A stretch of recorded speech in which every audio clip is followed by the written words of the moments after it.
So in Plan 1, the goal is to deploy the CIS benchmark foundation for your tenant. So that's to secure your Exchange Online, your OneDrive, your Teams, and your SharePoint.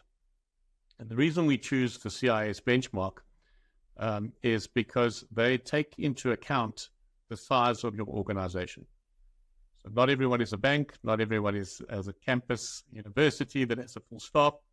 And so CIS distinguishes between companies of different sizes, different operational maturities, and they have these profiles. So L1, L2, and then a couple of other specialized ones. And the L1 profile is designed to have very minimal impact on your business.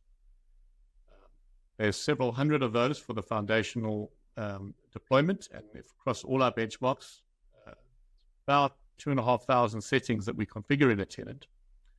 But out of that, there's probably 40 that we need to discuss with a customer before we roll out. The rest, we've had the experience to tune and to exclude the ones that cause friction. So an example of that might be the CIS benchmark recommends turning off the ability to choose a wireless network when you sign in before you've logged into the machine. But we know from COVID that people are moving around and they're working from home and they're not always connected to a LAN. So we have the benefit of handling hundreds of clients and have already learned which aspects of the benchmark need discussion with customers. And that means that we can roll out very, very quickly. And I'll just show you the kind of Microsoft security score that a customer can expect when they deploy our services.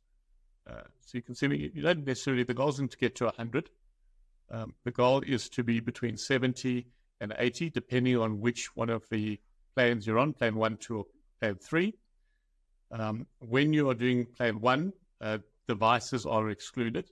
So customers may actually have a false sense of security. Their score might appear a bit better than it actually is because Microsoft only reports on what it knows.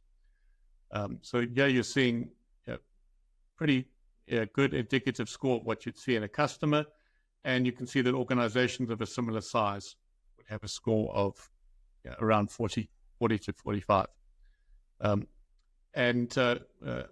We do this in Plan 1 and Plan 2 specifically with very little drain and pressure on companies' internal resources.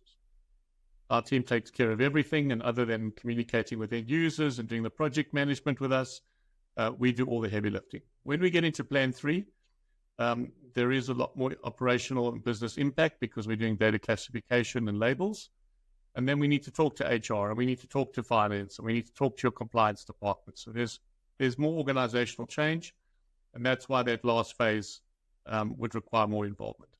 But for most customers, we can get the score to 70, 75 without ever involving or training your end users.